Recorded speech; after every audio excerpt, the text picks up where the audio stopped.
Good morning, everyone, and welcome to Go Native Farms. And today we're going to do a quick video on no-till versus till and how that affects the upcoming weeds after you till. So if you take a look right here and notice that there's a ton of weeds down this row, and you can see there's some corn here, and we did till this a couple of times, so there's less weeds there, and I've removed some of them.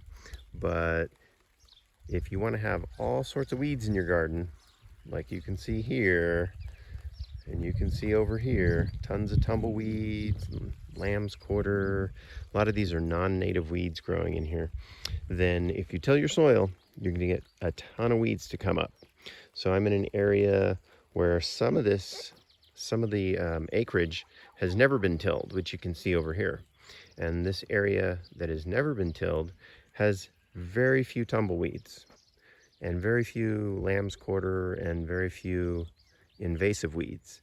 So for some reason, when you are in an area that's never been tilled, the native weeds seem to keep down the new stuff from coming until you till. And you can notice off in the distance there, even where I've never mowed with my lawnmower, the taller weeds, there's almost no tumbleweeds out there. And some of this area, I did do a little bit of mowing, and you'll see there's no tumbleweeds in here, or very few. And for some reason, the native weeds in the native soil seem to keep down invasive weeds. And you'll notice that even in areas where the soil is relatively open and there's not weeds growing, there's not a whole lot of tumbleweeds growing. But in the areas where you see some weeds growing, these are like a native weed here, it's very unlikely that the tumbleweeds and other stuff are going to start growing here for a couple of reasons.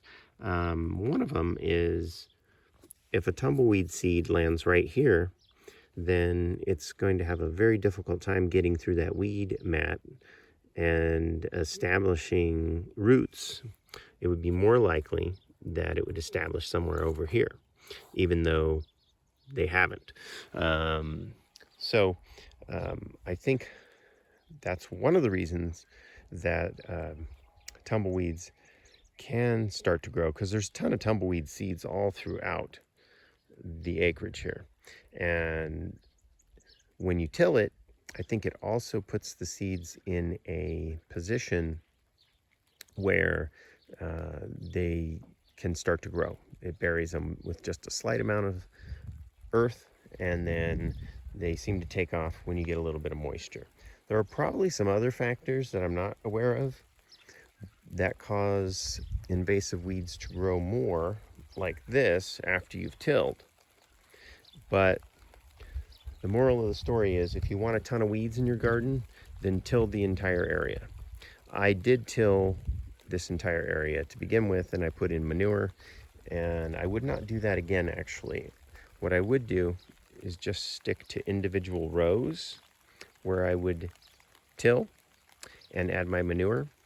And then after I have established this area and built up the soil, then I'm going to try to do no-till.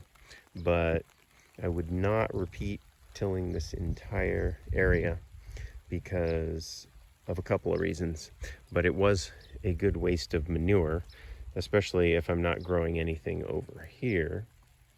If I'm planning on leaving my lines over here, then there's no point in adding manure to the entire field, only to the rows where I need it. But as you can see, the plants are doing fairly good out here.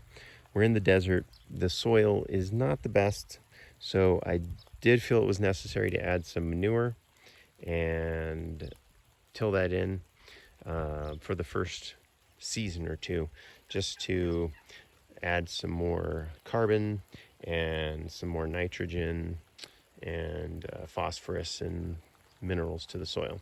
So that is my 2 cents on till versus no-till and weed production.